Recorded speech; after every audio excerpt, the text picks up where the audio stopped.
Estudos mostram que no mundo, cerca de 16 a 40% das pessoas em geral sofrem de insônia.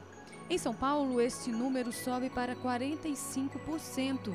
A maioria das pessoas acreditam, provavelmente, que um corpo treinado para dormir menos permita ampliar o número de horas úteis do dia, mantendo o mesmo desempenho.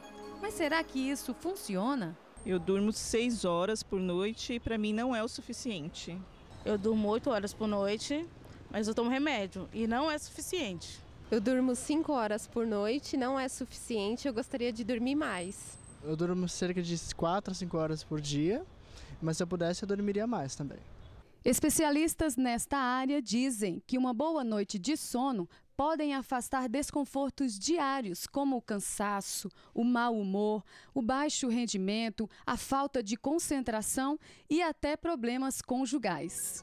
Pois é, o sono é uma função essencial da vida. Do mesmo jeito que a gente precisa comer, tomar água, a gente precisa dormir. O que a gente sabe é que a nossa sociedade está dormindo cada vez menos. Em 1900, a gente dormia em média 9 horas por noite.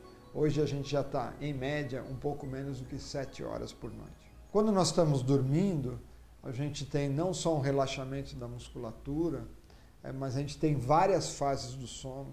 E todas essas fases do sono são essenciais para funções como, por exemplo, fixação de memória, secreção de hormônios. Então o sono não é uma coisa passiva que você simplesmente desligou, mas existe um monte de processos ativos que são fundamentais para o nosso organismo, para a gente estar bem no dia seguinte.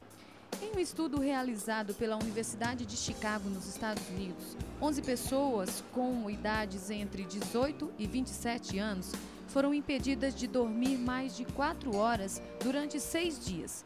O efeito foi assustador.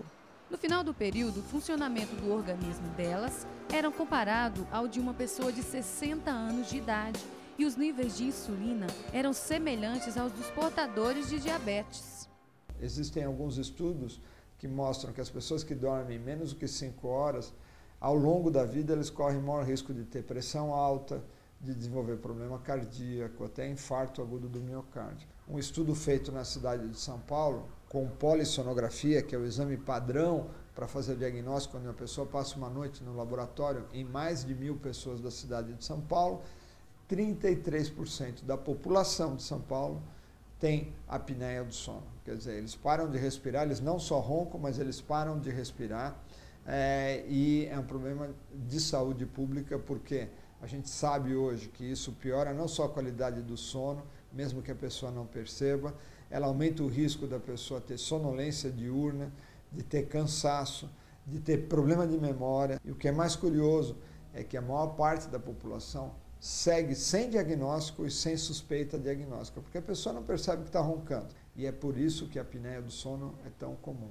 Então, ficar atento, porque é uma doença, infelizmente, muito comum, em função do desenho da garganta do ser humano, que é naturalmente estreita, e quando a gente dorme relaxa a musculatura, e é nesse momento que se manifesta a obstrução da garganta. Portanto, antes de você pegar aquela xícara de café, pode valer mais a pena tirar uma soneca ou investir mais na obtenção de uma boa noite de sono para obter os melhores resultados. O café, as coisas estimulantes, elas funcionam até um determinado ponto.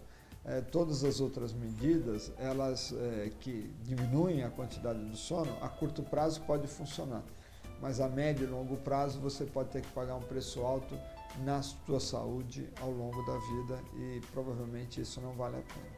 Os jovens muitas vezes não têm problema para dormir, o problema é que eles não respeitam o sono deles e eles dormem cada vez menos. Exercício físico fundamental. Antes de dormir, não adianta nada você querer fazer exercício físico 15 minutos antes de dormir, chegar pilhado em casa que você não vai conseguir dormir. Então você precisa ter um quarto fresco, um quarto com pouca luminosidade, pouco barulho, e que são coisas muito difíceis em grandes centros urbanos. Mas a gente tem pelo menos estar atento a todo esse contexto, que é um ritual que a gente conhecia há 20, 30 anos atrás, a gente se esqueceu, porque a gente acha que tem que trabalhar até mais tarde e ficar no computador até mais tarde, e você vai acabar prejudicando a qualidade do seu sono.